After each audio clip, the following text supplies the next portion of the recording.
Namaste, welcome to Satsang. Really good to see you all here. And such a beautiful way to gather like this before. This just wouldn't have been possible before the internet. So, and it's easy to take it for granted, isn't it, to that we can just jump on Zoom like this. But so I just want to take a moment just to appreciate us all taking the time to be here out of our busy day, I'm sure.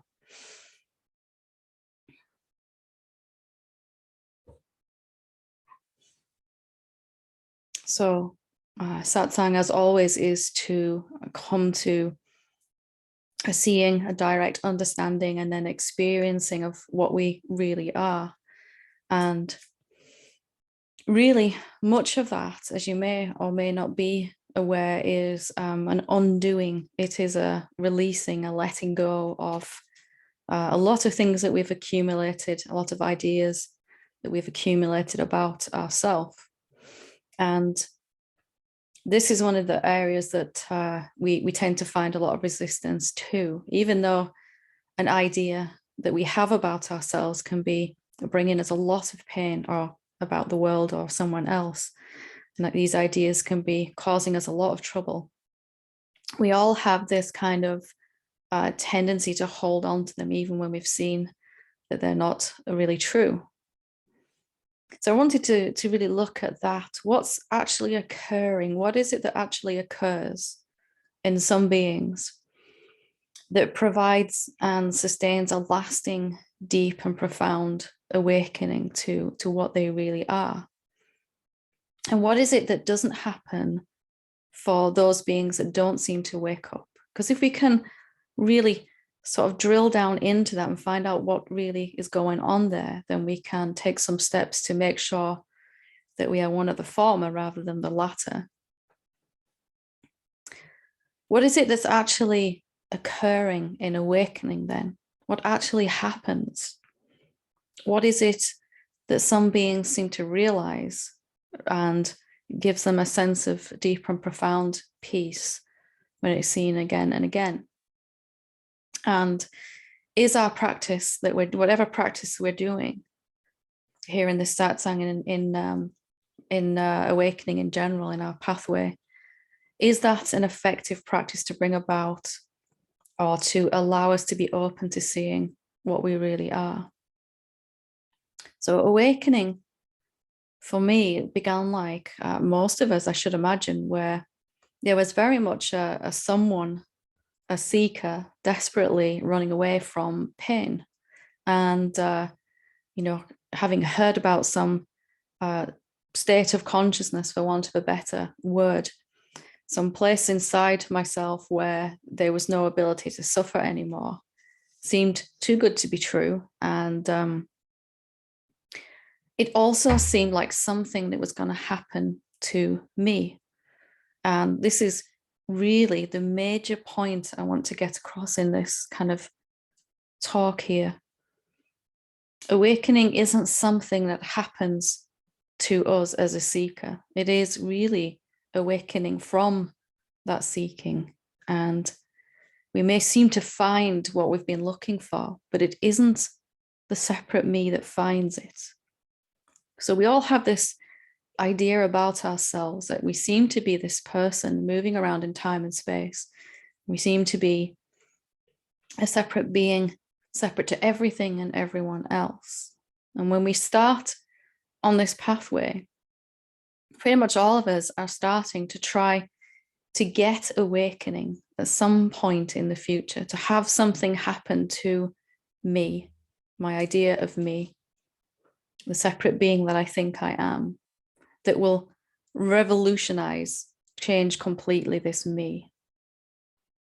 And for me, this was most 95% of my journey. It was the longest part of it, was coming to realize that that isn't what happens. That as you see clearer and clearer that there is not actually a separate being here, and perhaps more importantly, that there never was, then what begins to happen is the recognition that what I actually am is the totality of all of this. So I am the universe expressing itself as a human being, not a human being trying to get to some expansive level of consciousness where I become the universal being or something like that.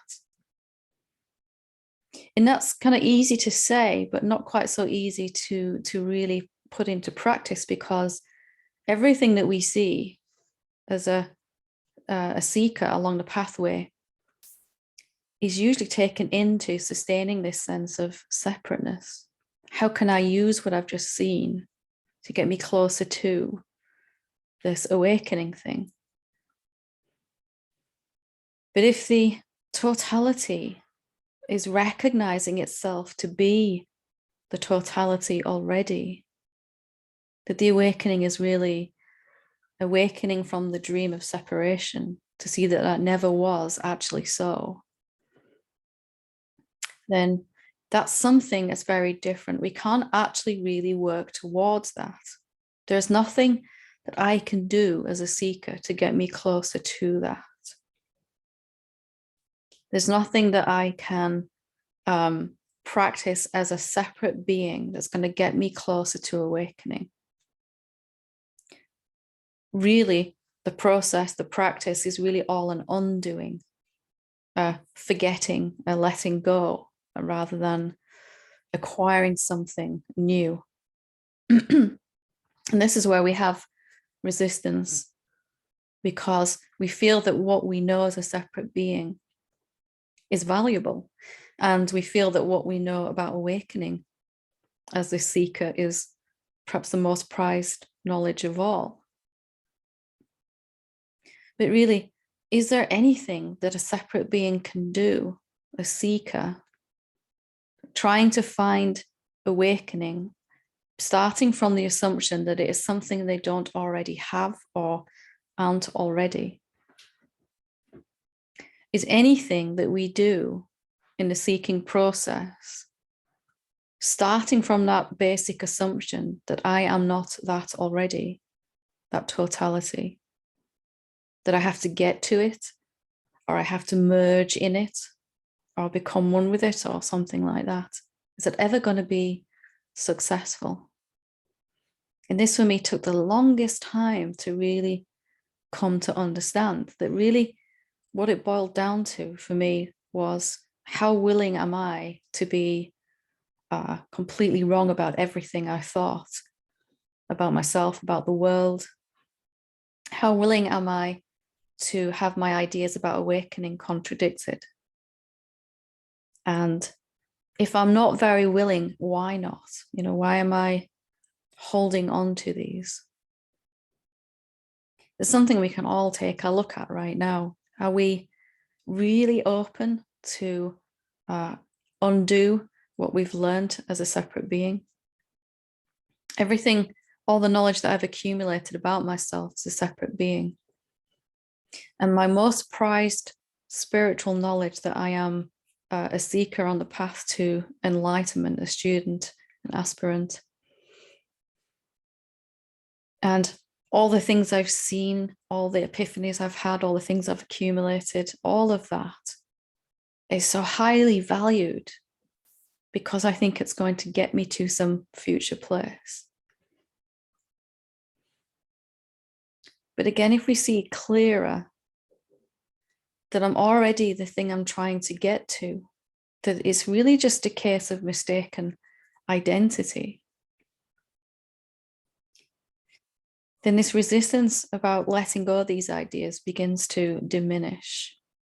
And you can feel this if you ever have a little taste or a glimpse of peace, or a moment of joy, or some kind of heart opening, or a seeing, even momentarily, even for a split second, of what you really are.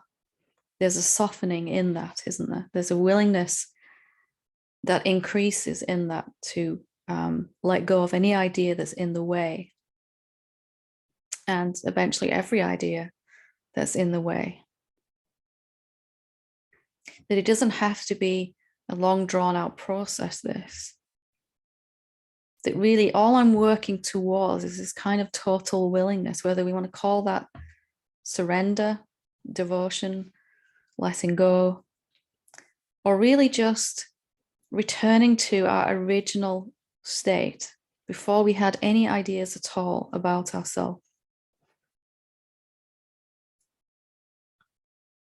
And for me, this stage appeared in me where carrying these ideas about myself, my spiritual resume, all the different forms of meditation I'd done, all the different paths and teachers and everything that I'd followed, everything I'd seen and done, and every type of way of investigating, that all kind of been held onto like some badge of honor, you know, like all these things I've done as a seeker to try to wake up were being held onto with this intense loyalty. And little by little, I began to recognize that I had to forget all of that. I had to be willing to have no history as a seeker, no identity as a seeker. Less and less in love each day with getting somewhere in the future or becoming something. And more in love with seeing what I already am right now, even. More and more in love with the recognition of what is already so, despite what my mind and the rest of humanity are kind of obsessed with. So in this moment right now, we can all, if you want to, just kind of take a moment to be willing to release anything that's in the way. And of course, when some idea comes up that you really have held onto with some loyalty before, there's going to be some resistance. Of course there is. This willingness is going to come into play then. Some spiritual power that has been latent inside you is going to come to the forefront in that moment. When something comes up, even some deeply unpleasant idea that makes us feel terrible, some sense of unworthiness, or something like that, we can still hold on to it with quite a passion because it feels so true. And we have to have some reason why. We have to justify inside ourselves why this traveling to some future point where we're awakened, where we reach enlightenment in the future, is not actually working, why we haven't got there yet. We have to find some reason why. So we'll hold on to these ideas with a ferociousness, a complete sense of loyalty. But what does it feel like to just let go of all of those? Even if you only do it for a moment here now. What if that is the process? Gradually coming to a point, or suddenly coming to a point, where you're willing to release even the most treasured idea of all, that I am moving towards truth as this separate being, as this seeker. I'm almost there. I'm releasing so much. I'm getting good at surrendering. I am merging into the infinite being, the totality. Is any of that, are you going to be able to hold on to any of that and be the totality right now? Can you hold on to any idea that's keeping you stuck in time and space and progress? And experience the peace of what is right now? And what happens when you release all of that right now? What if there's nowhere else for you to travel? Or some point back in time, you picked up this idea that you were someone somewhere,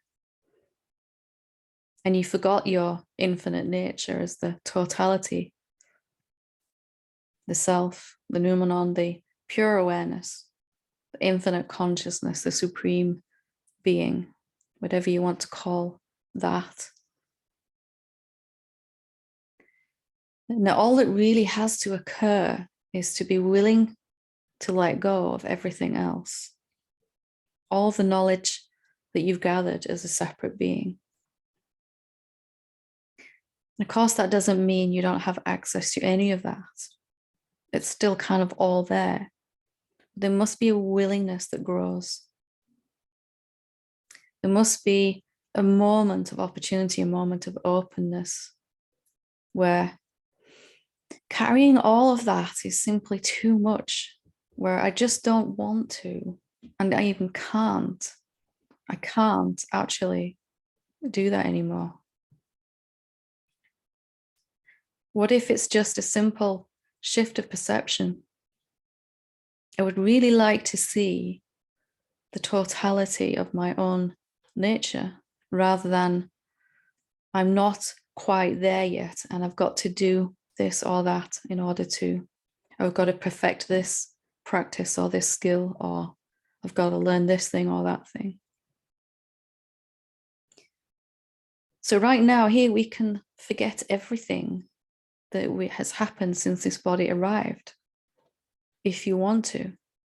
We're not saying that none of that is important. We're just not going to hold on to the ideas about what happened. Even this very first idea that I was born, something was born, a human body was born. How willing are you to release even this idea, to question what everyone else takes for granted? Because if you were born, then at some point you're going to have to die, have the experience. So feeling that right now with me if you want to, just forgetting everything here, consciously choosing to be nothing, to be empty of concepts, to be free right now in this moment, even free of the idea that you have to stay like this, or that you're going to forget this, or that you're not going to be able to do this later. No sense of who you are in this moment, or where you are, or what you need to do. Most importantly, no sense of any journey right now, just being here completely. Let's just take a moment to be empty. Whatever idea then is suggested to you throughout this period, you can call it meditation if you want to, but just being empty doesn't mean thoughts aren't there. They'll be coming and going. I just don't want any self-definition right now at all. Not even that I am the totality. I'm going to just let that one go too. It's okay to be completely empty of concepts. That perhaps what all this is moving towards is just not knowing anything about anything.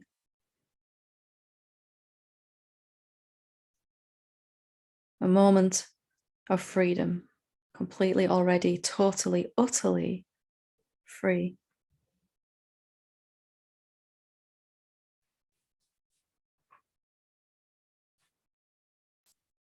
And not worrying about what's going to happen next after this period here. Not worrying about whether you're going to be able to maintain this. Don't put yourself back into time.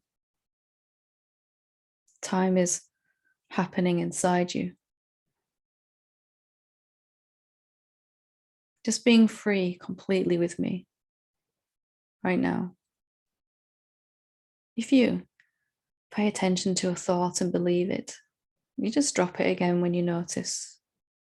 Back to emptiness again. We're just forgetting.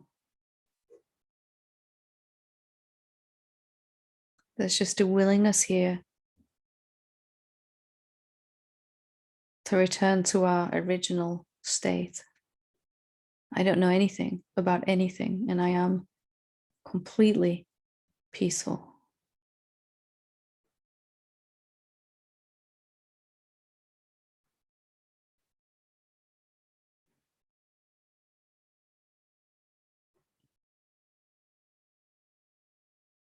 And if any emotion arises or there's any tension in the body, any energy moving.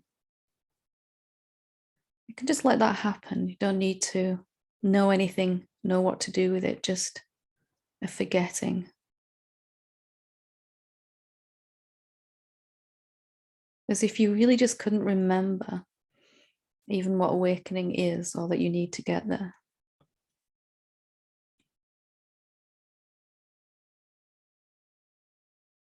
As if you're just here for the first time and you don't have a clue that there's anywhere to get to.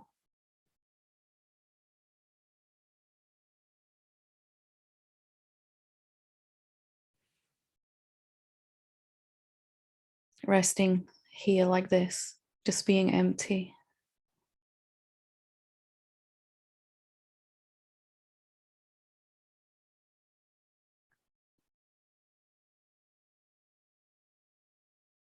Just a willingness in this moment to be free of concepts.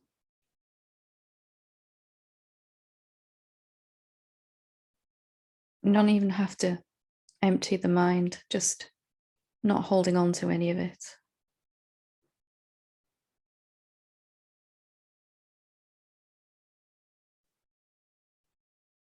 Thoughts and sensations and emotions coming and going.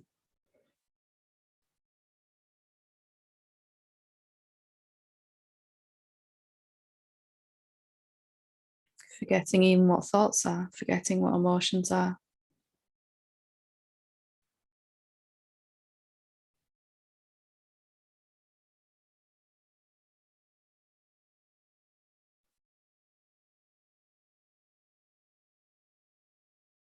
And we're really not doing anything here to be free. We're just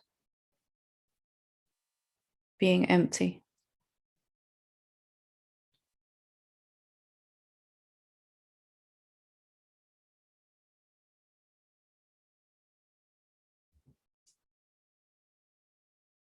Allowing your body to relax in this or to be tense. No ideas about how it should be.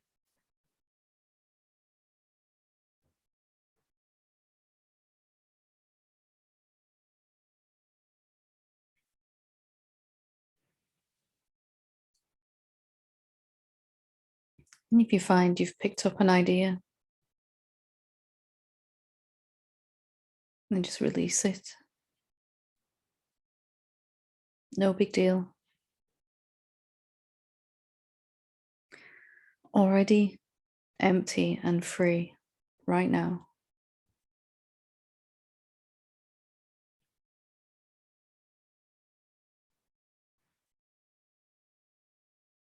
You already are this emptiness. This is natural for you.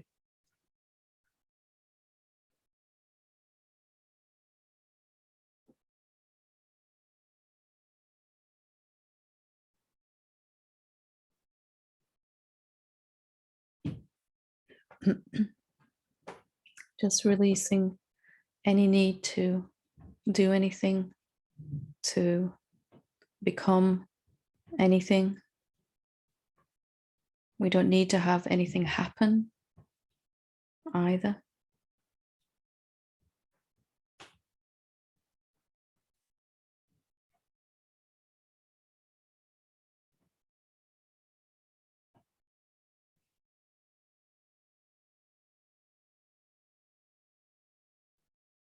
Just enjoying this. Empty of intention. Empty of destination.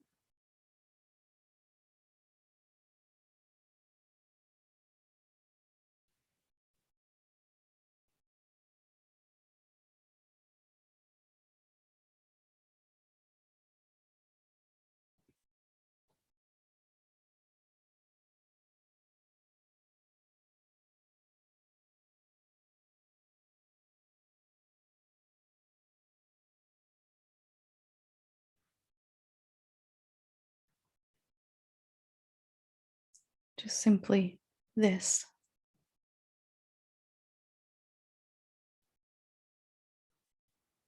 Whatever remains is you.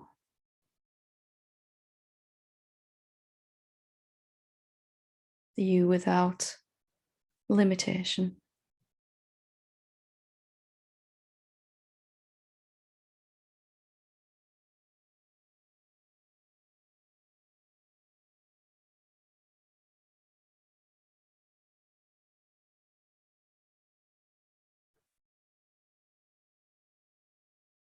Just empty of ideas, empty of definition.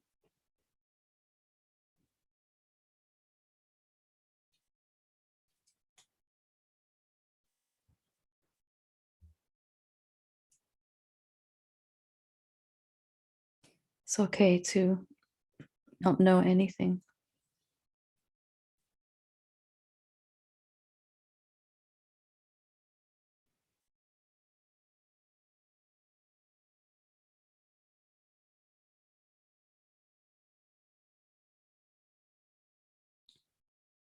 This very simple way to be.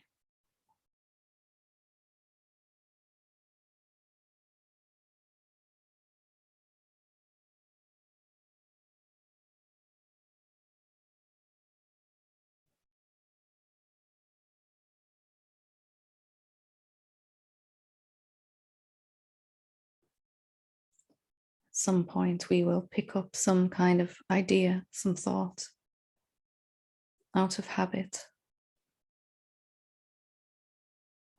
You can just simply release it again when you notice. Or play with some sense of being someone. You can just drop it again. It's just a habit that goes on for a little while.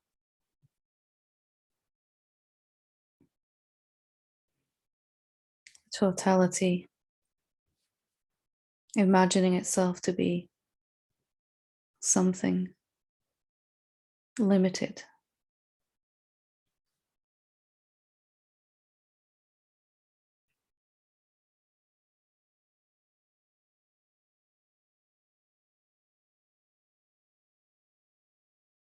Just not holding on to any thought tightly at all is being empty.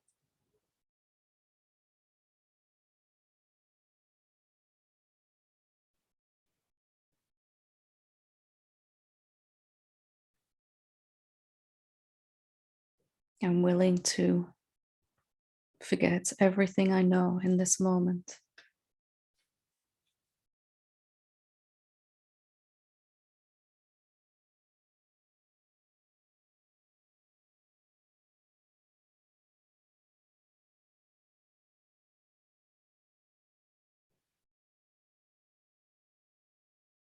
What is it like to exist with no destination?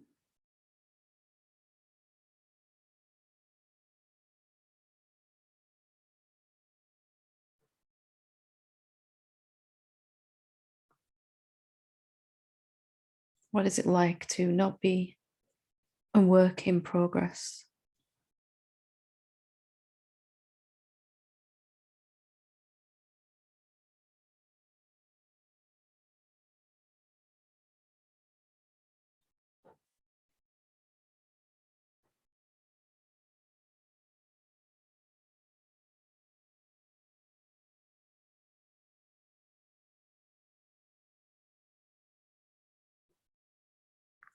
There is a quietness that is evident when we're empty.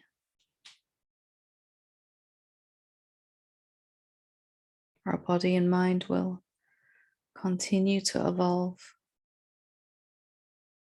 to be more peaceful, more loving, more joyful. But we are already free. We are already home.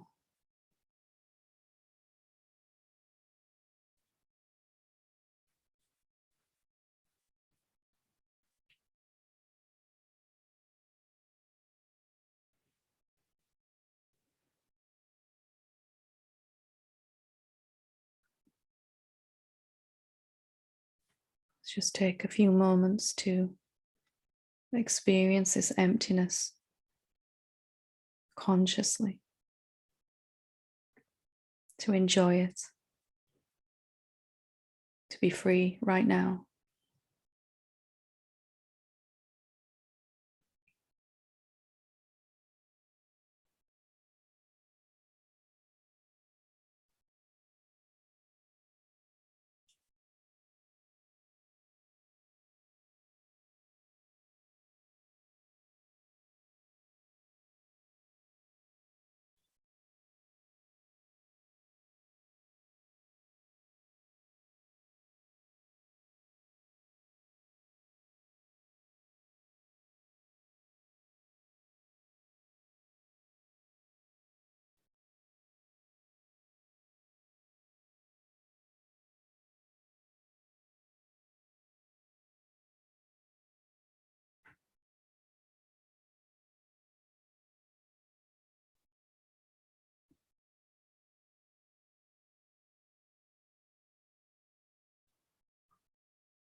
Just allowing yourself to enjoy this.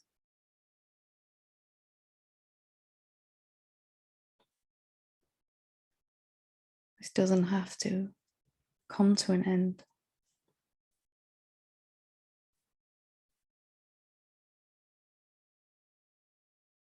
There may be times when we have to forget some things again that we've picked up. returning over and over again to this emptiness, a choice of love and self-respect, a decision softly in the heart to remain like this as much as possible, to not make it a goal, to just be falling in love with this, to be curious what it's like to be empty whilst at work, empty whilst with our kids, empty whilst in the supermarket.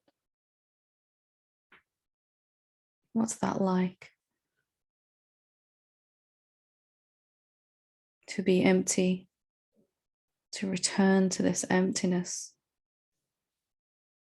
so many times that you forget how to be anything other than this.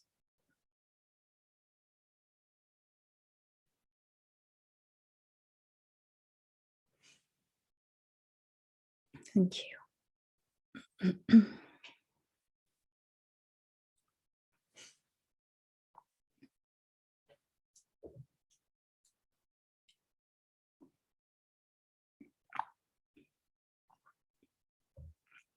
So if you want to keep your eyes closed, you can. Just going to read some questions that have been sent in.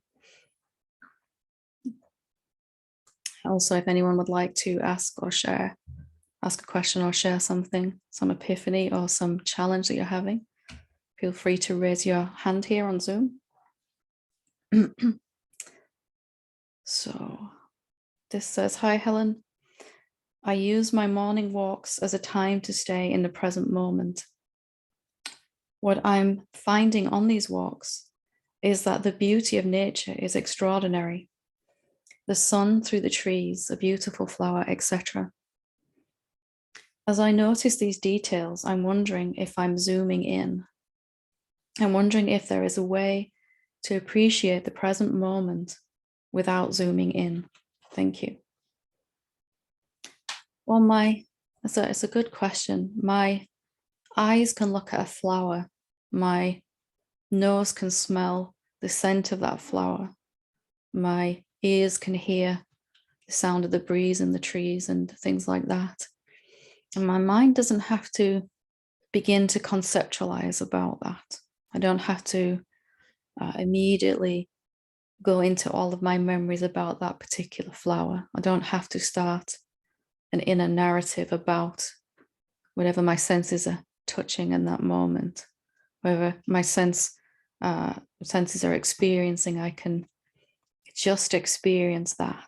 I can be empty of ideas about what I'm experiencing, because the zooming in really is, am I zoomed into a thought about what's happening right now? Am I paying attention to a thought? Or am I paying attention to what's actually happening right now? So where your attention is not necessarily the same as what your eyes are looking at or what your ears are listening to.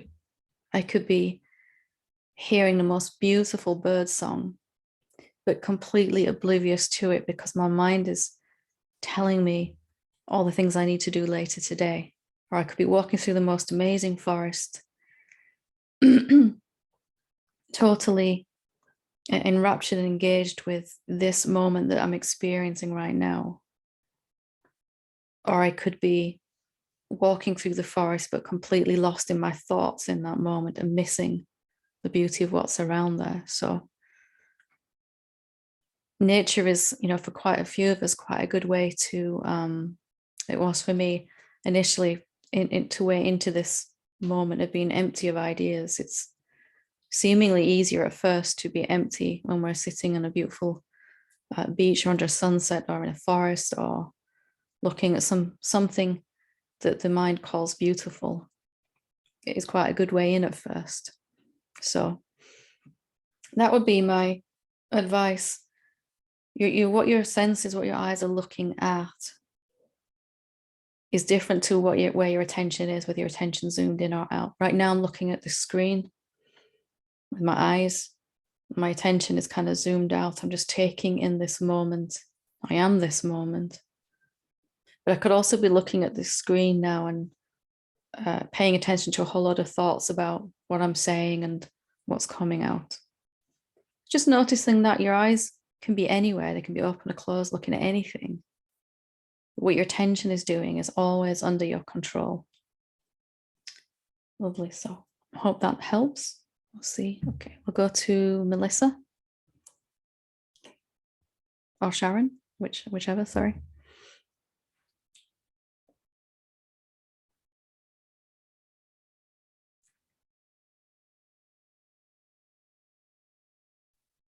There we go.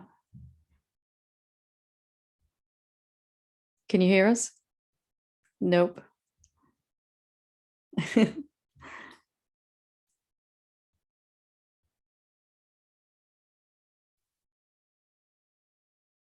Nope.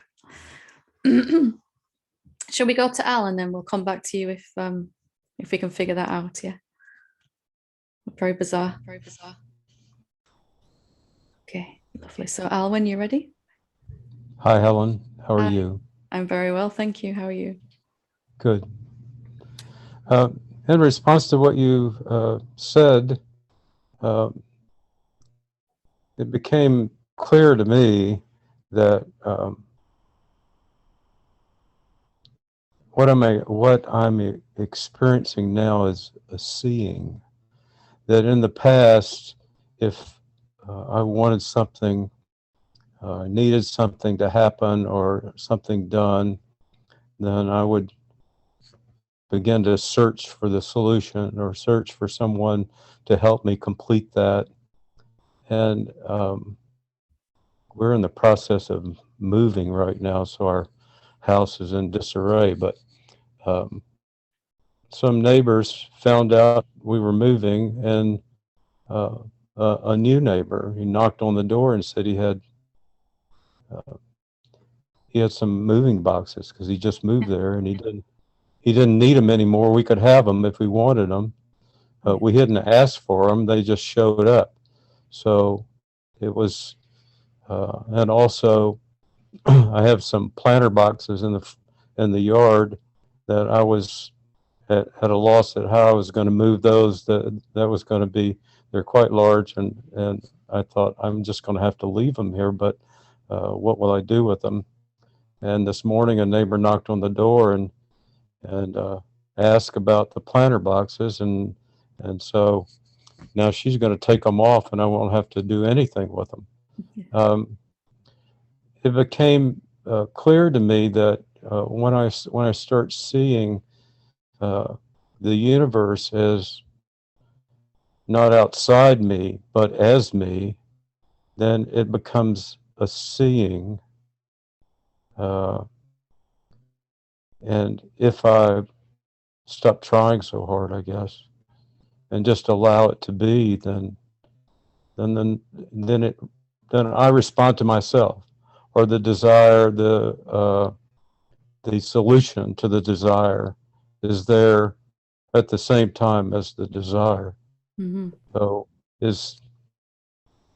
am I approaching this correctly? Is this what, if I say it's a seeing, is that a correct way of perceiving? Absolutely. I loved what you said. I think you said I respond to me. If I'm not trying so hard, then I respond to me. Somewhere in my universal self already is the solution. If the issue or the challenge or the desire is there must also be the way to fulfill that. And if I can just get out of my own way, then that will become evident. Sometimes even the solution will appear before you know what the issue is, as you kind of practice this relaxing, which is quite fun.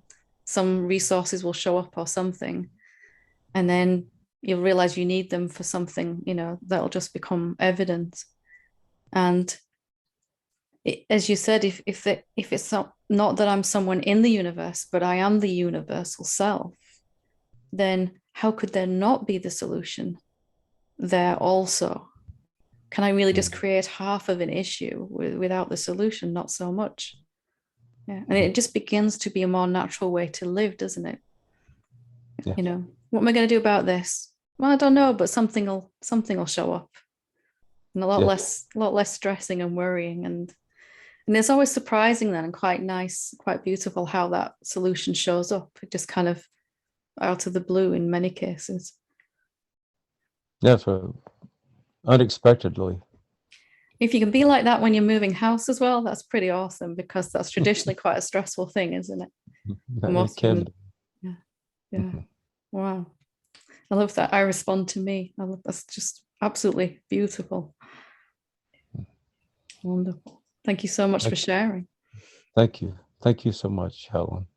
It is a kind of a seeing. It's a seeing and understanding and a relaxing all at the same time in a way, isn't it? Some kind of, none of those are exactly the right words, but close enough. Lovely. Thank you. You take care. Okay. Melissa, shall we try again?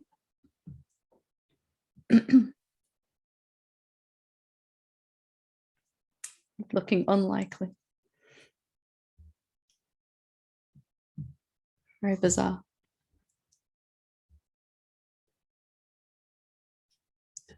Nope. Okay. One of those weird things we'll have to, we'll try again after Anish if you want. Yeah. If you want to. Yeah. Lovely. Anish, when you're ready. Helen, I have a quick one, so hopefully Melissa will have time. When you led us to the meditation today, there were moments of deep understanding, like glimpses, quick glimpses. Like when you said you're empty, or the peace that you alluded to, I could touch it for a moment. And then immediately I noticed that the mind felt good about it. It kind of created like a concept that I get it, I got it. This is it. This is what it is. Yeah. But you mean us to drop that as well, right? Because keep dropping that too, and continue staying empty, because I feel like there were moments of true nature and then back into the old conditioning and being a seeker and a separate self who's getting things. Yeah. The more the more ideas we have that we're holding on to, the less we'll be able to feel that natural, open, quiet, peaceful emptiness. It's still there, but it's kind of seemingly, we can't feel it through the mind and body because it's obscured by the frequency of whatever thought we're holding on to. And of course, if you touch upon that emptiness for a moment, of course, our mind is then going to want to, what it does with anything that we experience. Okay, I know what that is now. And it's of course trying to do this with awakening, isn't it? I know what awakening is now. This is it. This that I'm experiencing right now is it. And there's nothing wrong with that, but just recognizing that in the very next moment, I'll be able to experience this emptiness even more profoundly if I drop that idea too. So I'm not like berating my mind for trying to form a conclusion, because that's what it does. It wants to find a final answer. But it's way more beautiful to just let that go as well. Enjoy that understanding. There's nothing wrong with it, but don't hold on to it. It will disappear, and you'll just kind of, as you get used to doing that, it feels nicer to just not hold on to anything, even. That there's a peace in not knowing, in uncertainty. Because we can only ever really know what this is right now. How I'm experiencing my infinite nature, I can only know what that's like for me right now, can't I?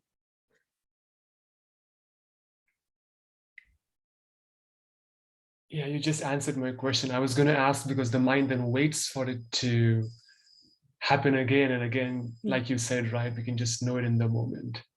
Every time, even now, every time I have a deepening, there's still something within me that wants to write a story about it. This is what it is. Oh, it's love. Oh no, wait, it's compassion. No, it's bliss. or it's emptiness, or it's, you know, and it goes on and on and on.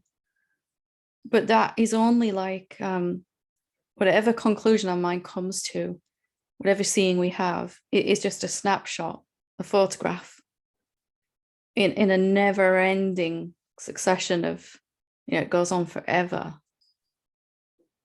how we can experience it. So when you start to see that, it's, we're not holding on to those seeings, those understandings quite so tightly, then of course your mind's going to try to do something with it, right? Because, whoa, what was that? What was that? That was really nice. How do I get that back? Or how do I keep it? Yeah. Would it then be accurate for the mind to conclude that it's never really going to completely understand it, but it can enjoy as it happens along the way? Yeah, as if this totality can show itself to you, not that it's separate from you, but it can show itself to you in an infinite number of ways. And that it's like opening a new present, like Christmas Day every day. And each one is better than the previous one. Each time it shows itself, it's going to be better than last time. So as you're just kind of relaxing into that there's no end point in that way, really. There's only an end point of trying to get to an end point. Yeah. And there's something just more relaxed then, like as this mind and body, I can never fully grasp the infinite nature of what I really am. It's just not possible, but doesn't mean I can't have fun trying for the rest of this body's existence. Different way of being, isn't it? Yes, yes. Sorry, you were saying? No, I didn't mean to interrupt you. It's okay. I was done anyway. I just find it too extraordinary sometimes that how could it be? I mean, I have this past conditioning of being a separate body mind, and how could it be that, you know, I am everything there is? And it feels extraordinary. Sometimes it's really, and I'm saying this with a lot of love, really hard to believe for the mind. How could it really be? Yeah. And that's one of the ways we kind of fall back in love with the mind, is it's trying to do something it's totally unequipped to do. It's trying to get a handle on the infinite nature, but through no fault of the mind, it's just not able to do so. And it keeps kind of going, really? I'm infinite? Really? Like, and that's okay, isn't it? It's just doing its thing. Yeah. And every now and again, there's something that just wants to, really? You know, am I actually, and that'll just keep happening for a while as mind tries to kind of get to grips with what you're seeing about yourself, what you're experiencing. And it's okay. It'll never really get it. It's okay. It doesn't need to either, does it? There's kind of this really nice peace and quietness developed for me. My mind was just still confused. It was just like, what is happening? But it wasn't a horrible thing. It was just, whatever this is, I don't know, but I like it. Or something like that. Yeah.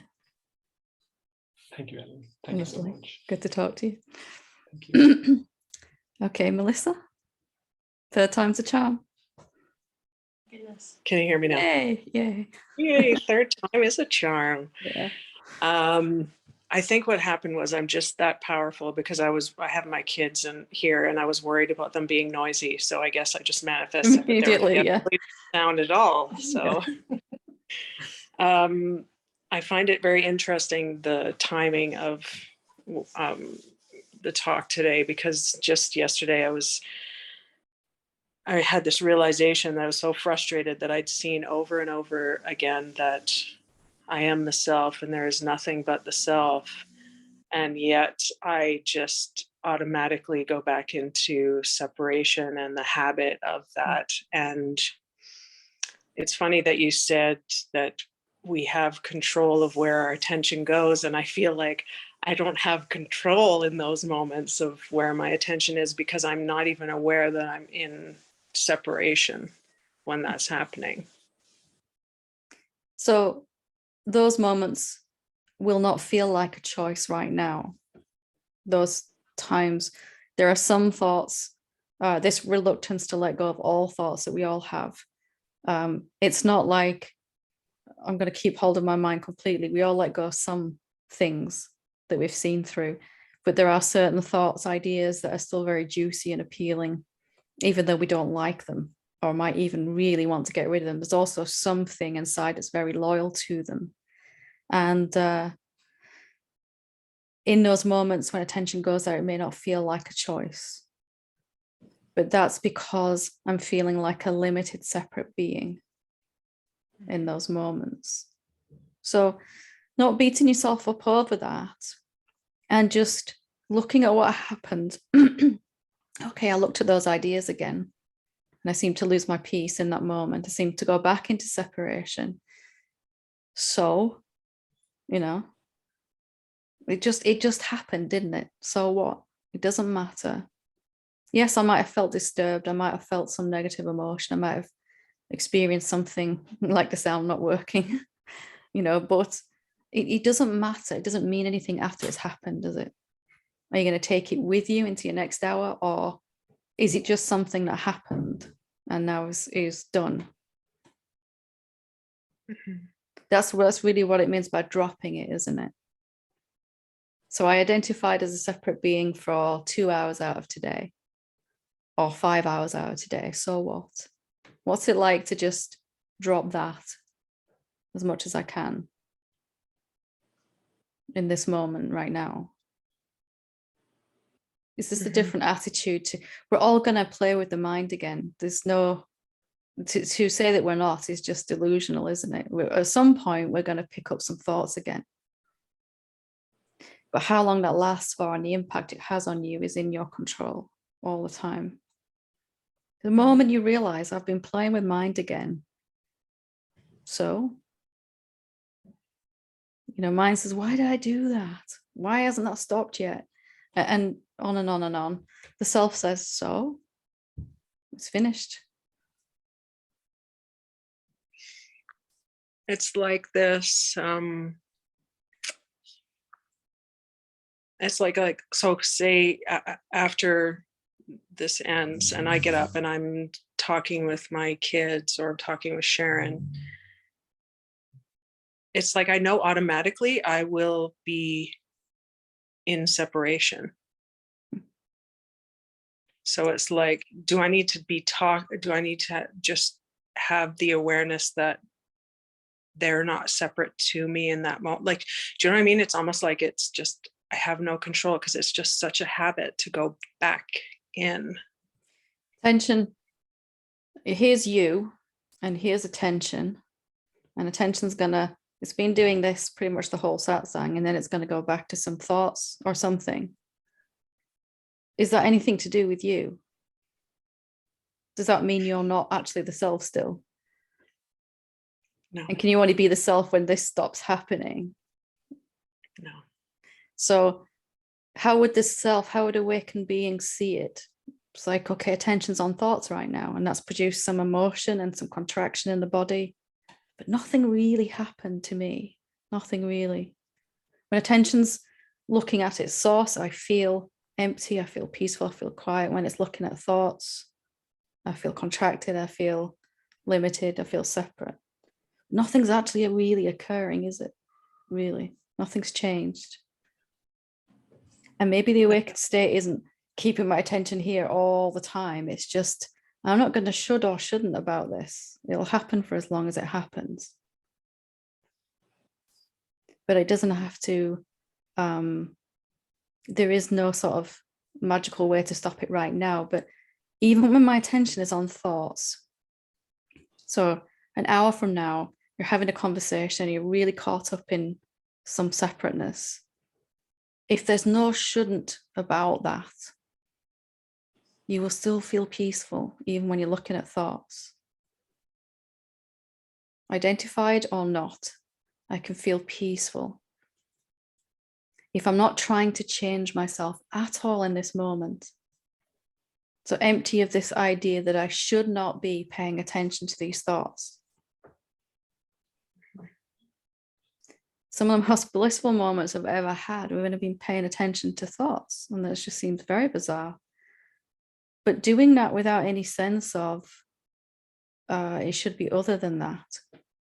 That's why resting attention on the emptiness feels so nice, because you've got no sense that you should be different than you are in that moment. You can feel the same way even when you're looking at thoughts. If you have that same sense, this is me right now, paying attention to thoughts. This is just me right now. And yet we all go back to this idea that to be awake and to be free, I have to stop paying attention to any thoughts and believing them, something like that. But if it's even more immediate than that, what if I just don't say I should be any other way than I am right now, even if that is caught up with thoughts? What does that feel like? If you said to me, you know what, I had a horrible day yesterday. I was believing these thoughts about unworthiness and I felt terrible all day. I'd be like, okay. You know, that's not nice. It doesn't feel nice, but okay, you know, nothing's happened, nothing's gone wrong. It's very simple, isn't it? Very simple way to be. So it's not necessarily the fact that I'm believing my thoughts.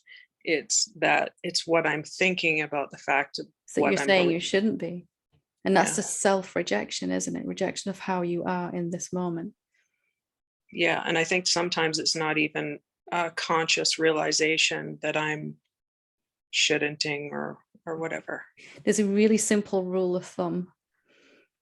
Anytime I'm suffering, I'm trying to change myself. It's what it really comes down to. Anytime I'm feeling peaceful and calm and content, I'm totally allowing myself to be as I am. Even if I'm doing that with some other being out there, that's still really me, isn't it? If I'm saying this other being shouldn't be the way they are, it's really a self-rejection. And this body here will feel it. Yeah, that's very helpful. Yeah. Always the simple things that we forget, isn't it? I mean, I Yeah. totally get this. It took me a while to. One of the biggest myths, and I'm really glad you brought this up, is this idea that awakening is when I'm no longer paying attention to any thoughts, or I'm not believing any thoughts. And it is that eventually, but this kind of intermediary stages, I'm not saying that that shouldn't happen anymore. If we're actually suffering because we're shoulding and shouldn'ting rather than believing thoughts. Like, you must have had the experience already of just one day in your life, one moment, totally daydreaming, just getting lost in your imagination, you know, and feeling really quite nice about doing that. Probably as a young child, you did that often. Mm-hmm. Now when that happens, I go, I shouldn't do that. I shouldn't be doing that. That's what the suffering is, isn't it? Yeah, absolutely. Yeah. Yeah. The third time was a charm then. Yeah. It was, wasn't it? Thanks, Helen. Good to talk to you. Thank you. You too. Okay, we'll take Gabrielle and then we'll leave it for today. Whenever you're ready. Hi, Helen. Hi. Just quickly, that's a great satsang. Thank you.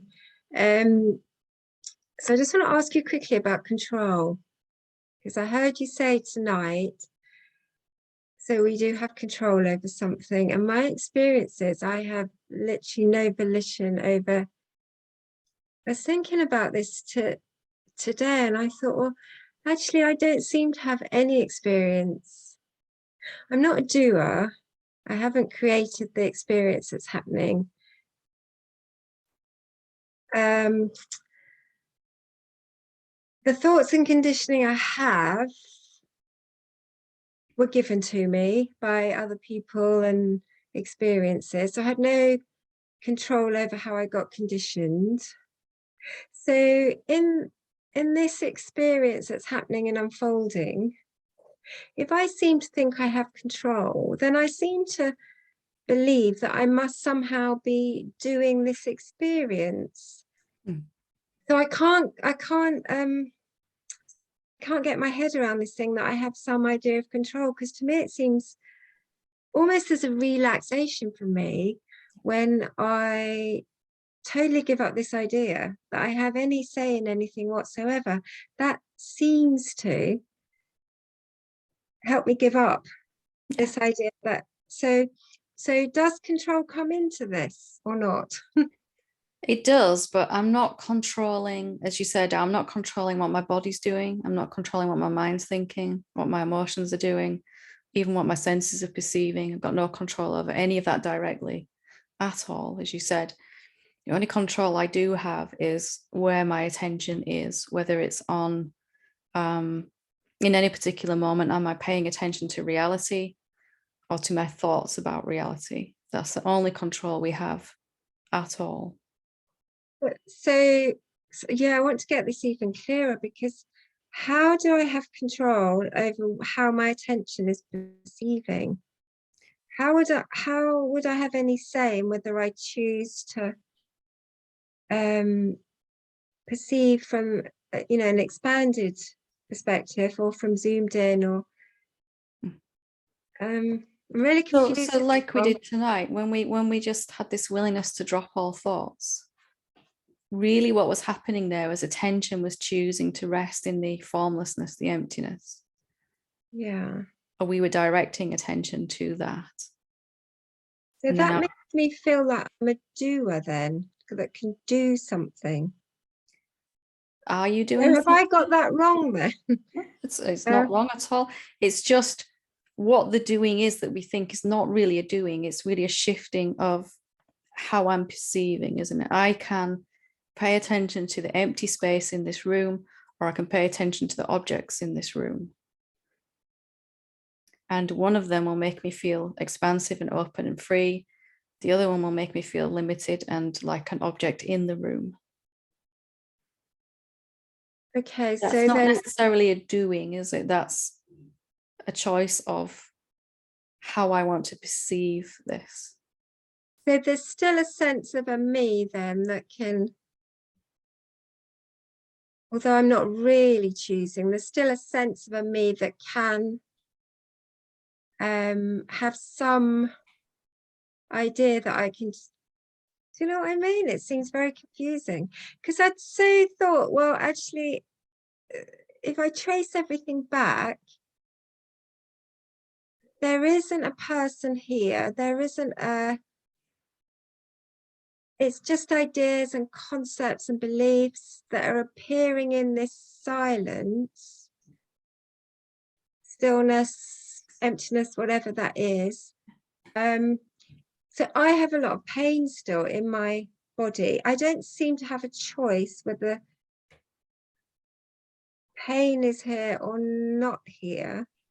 I don't seem to be And able that's the misconception, is it? The choice or free will, or whatever we want to call it, it is about the body or the mind. It's really before that. The body and mind are going to experience what they're experiencing based on where our attention is. So my only free will or control in this moment at all is whether I am focused on what I really am, or whether I'm focused on what I think I am. And that's not a body choosing to do something. That's not even a separate being choosing. That's consciousness. That's the self. That's the noumenon choosing, taking the shape of a human being so that it seems to have this choice, really. But that's not the same as a separate being. Yeah. Yeah, okay, that's cleared it up. It's not really, it's appearing as a choice, isn't it? Yeah. It's an appearance that there can be a choice. And this is the whole where the sense of duality comes. Right now, if your body and mind weren't here, you wouldn't have that choice. There'd only be formlessness. Yes. The body and mind appears, and there seems to be a choice then between form and formless. But when we see that they're both the same thing, then there is nothing to choose. That whether I'm using my senses and looking at all this and calling it forms, or whether I'm deeply self-inquiring and finding only emptiness, I'm looking at the same thing. It's the same. For a while, there's a sense of a choice, and we have to choose consciously to bring attention back to reality. But even that falls apart eventually, because it isn't really two, is there? Yeah, I think that's what I was contemplating today, all day, was, well, actually it's actually all the same. So, because I was doing some of your contemplations at work, and sometimes I get a sense that I'm actually going backtracking by trying to do a contemplation. Can that happen? It depends why you're doing it. Contemplation will bring you to the same place as self-inquiry meditation as well. In that I have never been this idea that whatever I'm contemplating, is this true for me? Absolutely not. It will bring you back to the silence, back to the emptiness. Yeah. It is the experiential answer. And really, the lines begin to blur between contemplation and self-inquiry and meditation in the end. That's just my current way of making this choice to come back to emptiness. Sometimes we might do that through contemplation, sometimes through meditation, sometimes through self-inquiry. They're just really 3 different ways of coming back to reality when we seem to be stuck on an idea. Or just silence or something like that. Silence is prior, isn't it, to all of the arising? So, okay. Yeah. Thank you. Yeah, that's great. Thanks, Helen. Lovely. Okay, fantastic. So we will leave it there for today. Thank you so much for your intelligent questions and feedback. Namaste.